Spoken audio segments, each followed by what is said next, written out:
Historically, equity of access, opportunity, and resources have all been elusive for students and families who are underrepresented, low income, or marginalized.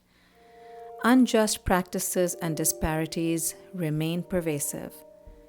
School counselors contend with systemic inequities that are embedded in our society, of which the public school system is a microcosm. The social context and the economic context in which students live and operate shapes their educational outcomes. So when we look at students, we can't just say, oh, these are Asian students, so they must be part of a model minority.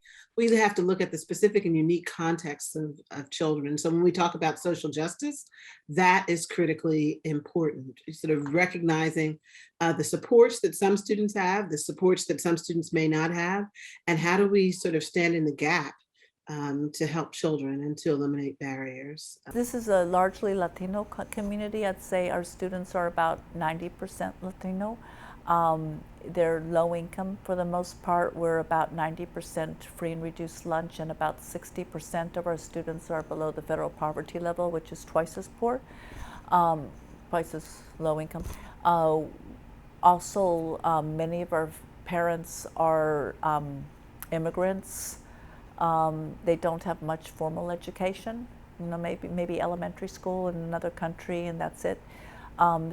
They all love their kids and care about their kids a lot, so they just need help, navigating the system, basically. Whether it be students, parents that work 2-3 jobs and are not available for their kids, or low-income families trying to find food to feed all their kids, or families that have parents that have been deported. I believe school is like a microcosm of our country and our world, which is money is the fuel, right? Money is the fuel for opportunity. There are students that have certain privileges that are helping them academically. Homework is a big issue, right? If I have, if my parents are both college educated, and one of them is a teacher and another one is like a nurse, they can help me easily with my homework, versus if I have two students that just recently immigrated from a foreign country, and English is not their first language, and I can't even read the homework that was assigned to me, or barely read the homework assigned to me, and I have nobody to help me. Again, that's inequitable, right? I see students that are dealing with social justice issues like poverty, or having to have single parents, or any of the things that are related to dealing in poverty, which my students do a lot.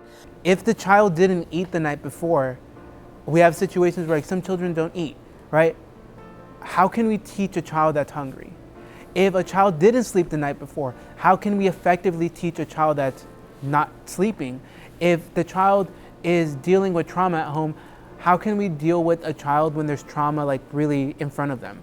Education can't be focused just on mainstream children. We've got to recognize what the needs are of a variety of children that are entering school systems and need to be educated.